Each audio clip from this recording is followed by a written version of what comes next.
Hello everybody, welcome back. Yeah, I noticed the game wall behind me is a bit different. That'll be shown off on the next rebuilding the game wall. We're not here to talk about that today though, because Capcom had their presentation earlier today for the week of E3 with, no E3 this year. So I want to talk about it. Did they introduce anything new or interesting? Showcase anything awesome?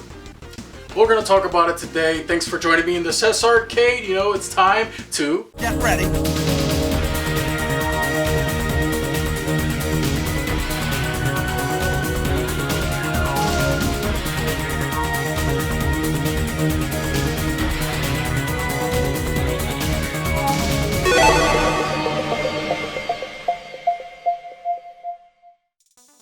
Alright, so first off, Capcom decided to talk a little bit about Monster Hunter Rise Sunbreak. Now, I love Monster Hunter Rise. It was actually my game of the year. If you haven't seen that video, it's popping up right now for 2021.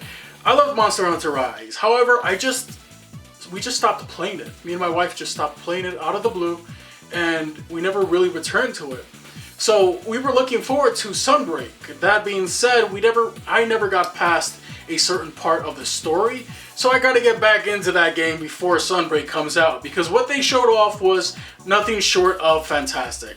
I love the new monsters that they're bringing back and introducing this time around, and Gore Magala's coming back. The flagship monster of Monster Hunter 4 is back in action, and this is exciting, and I am not looking forward to getting my ass kicked by this guy, because he means business. If they don't bring back Amatsu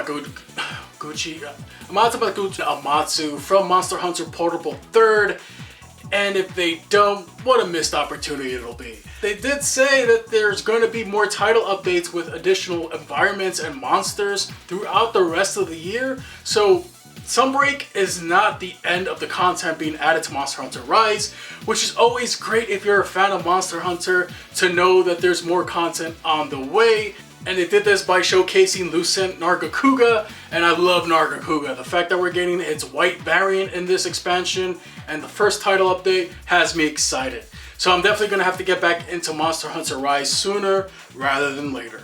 So we all know Street Fighter 6 is announced and they showed it off already, so they didn't really focus too much on that. They did bring up the Capcom Fighting Collection, which is a collection of Capcom's lesser known fighting games such as Darkstalkers, which isn't that lesser known, but there are other games in there like Red Earth and Super Puzzle Fighter and Super Gem Fighter, which is a fantastic game, and I'm looking forward to buying this collection mainly for those games.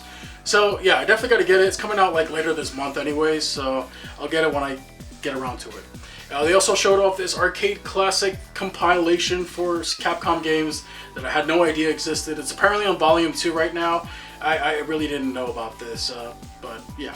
How many more times am I going to buy a Street Fighter compilation? Moving on, they showed off Exo Primal. This is something that they showed off already in the past, and oh man, the collective groan of people and Capcom fans that this wasn't the Dino Crisis reboot and remake that we were hoping for. I mean, that still burns. It still burns. It's not. It's a squad-based, co-op-based horde dinosaur shooter. And I don't know about you or the quality of the stream, but damn does this one look rough. And the resources for this could have just been spent on a Dino Crisis reboot or anything Dino Crisis related. I am not going to let that go. I'm still pissed off about that. This game doesn't look like it's for me. The characters you play as look like generic, like Overwatch mech rejects. I don't know. Anyways, Exo Primal, not for me moving forward. And I love dinosaurs. Don't get me wrong, I freaking love dinosaurs, alright? I just watched Dominion. So, Dragon's Dogma is 10 years old. Did you all know that? I didn't. I completely forgot about Dragon's Dogma. Never played it. Probably never will. But I know it has its fans, and it's turning 10 this year, so maybe they'll announce a new game. Who knows? Moving forward, it's Resident Evil time. That's right, they decided to end the showcase. This little presentation that was, man, this was the equivalent of a bite-sized presentation. So yeah, they finally revealed the DLC for Resident Evil 8 Village. And I'm pretty happy because I was really looking forward to seeing a showcase on the DLC because we just kind of heard about it after the game launched and just radio silence since. It's going to take place after the events of Resident Evil 8 Village, obviously, and you're going to be controlling Rose, who is Ethan's daughter, all grown up now, and it's going to be in a third-person perspective, and it's story-wise, it looks pretty interesting. It looks like the Duke is returning for this one, and he's the bad dude, and the bad Duke in this one, and I don't know. It's supposedly supposed to take place in the mind of that parasite thing. Looks pretty interesting, I gotta say. I wasn't satisfied with how the ending was. I was just kind of like, just ended. Just there. Hopefully it's a long, lengthy DLC and not something that could be completed in 2 hours, because if it is, oh damn, that's gonna suck. But they also showed off some new Mercenaries content, and I completely forgot that Resident Evil 8 had Mercenaries mode. I didn't play it. Actually, I think I did play it, actually. Yeah, I played it once and I never played it again. They are letting you play as Lady Dimitrescu, and that has me interested. I just hope when I look down, I can see Lady Dimitrescu. Moving on. They're also showing off a third-person mode being added to Resident Evil 8, and I'm looking forward to replaying the game in this third-person mode. So that's always great.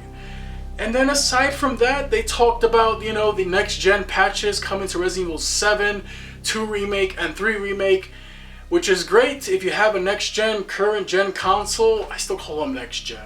I don't have any of them yet, so that's unfortunate. But hopefully I can score a PS5 sometime in the near future, because they showed off a little bit more of Resident Evil 4's remake. And, oh man, I love the Resident Evil 4. Granted, I know that's when the series started taking its downfall from the classic survival horror. It looks like this remake is going to correct a lot of the campiness that was in the original game, which, don't get me wrong, I really enjoyed the original game and its campiness. However, I'm hoping with this remake that they actually tone down that campiness and make it a bit darker, a bit more serious, and that seems to be like the goal of the director here. I'm looking forward to seeing the remakes versions of Salazar, Lord Sadler, Novistadors, the Ganados, the Illuminados, and especially the Regenerators. Oh my god, I can't wait to see how they are. That's how they ended the conference or presentation, and it was very short. There wasn't a whole lot here. Unfortunately, no Ace Attorney sequel trilogy. We didn't get that announcement yet. Hopefully next time. But yeah, that's it for Capcom. If you're a fan of Resident Evil, this was the presentation for you. And yeah, that's it. So anyways, that's it for my recap of the Capcom presentation 2022. So anyways, if you enjoyed this type of video, do let me know in the comment section below what you're looking forward to from these presentations. And yeah, that's it for this one. Thanks for joining me once again at the Cess Arcade, and I'll see you all very soon. Thanks for watching, everyone.